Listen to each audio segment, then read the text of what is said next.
second video, we will be learning about pronouns. Pronouns that have self and selves.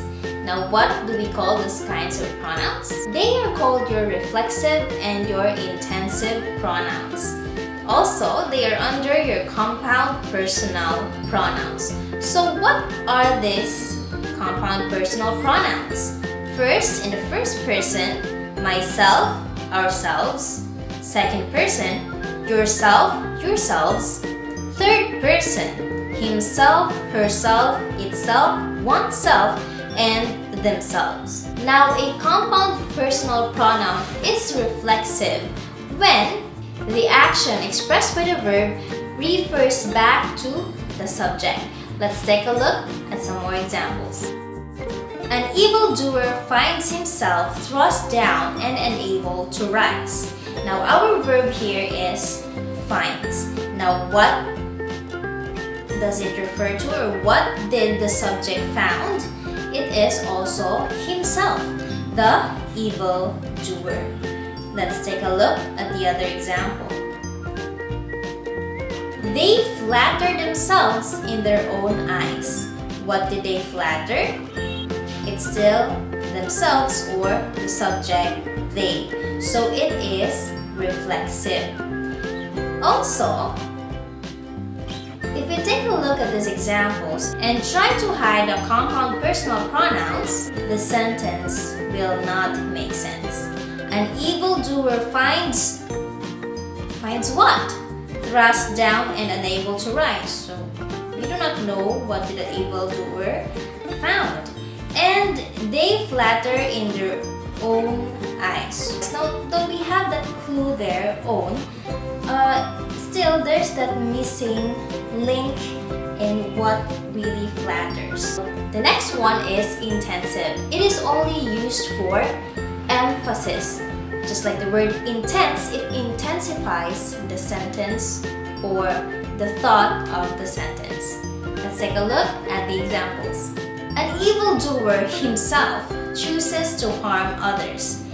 Now, the verb here is chooses. What is the verb referring to? It is to harm others. It does not point back to the subject. Next one. They make wrong choices themselves. Our verb is make and it points out to wrong choices.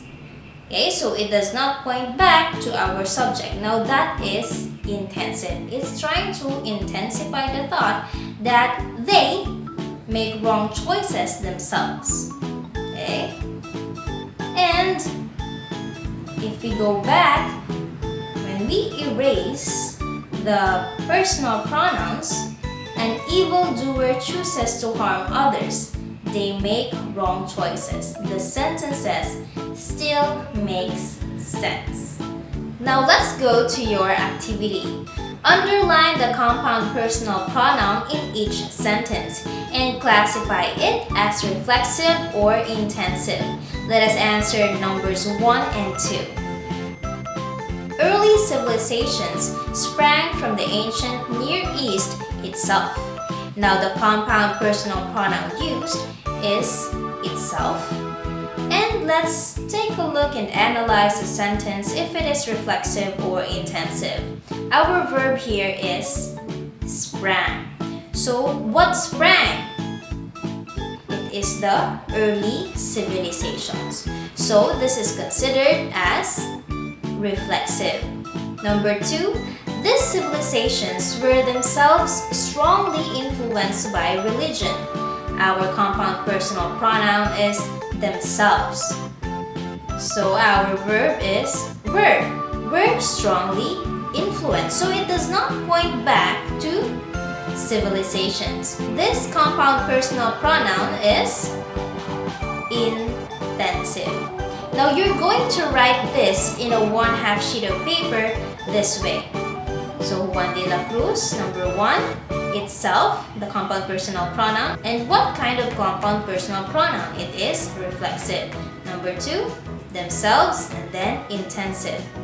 So you're going to answer 3, 4, 5, 6, 7, 8, 9, 10. You don't have to write 1 and 2. Let's go to the next one. In the following sentences, fill in the blanks with appropriate reflexive or intensive pronouns. On the blank before each sentence, write R if the pronoun is reflexive or I if intensive. Now for number 1, those who are righteous arm blank with grace.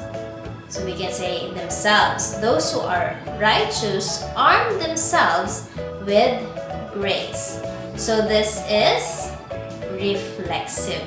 And it's your task to answer 2, 3, 4, 5, 6, 7, and 8. Still, you can use the back of your paper.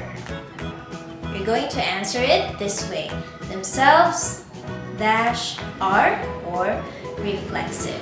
Now that's it for our lessons for this week. This has been Teacher Del. Bye!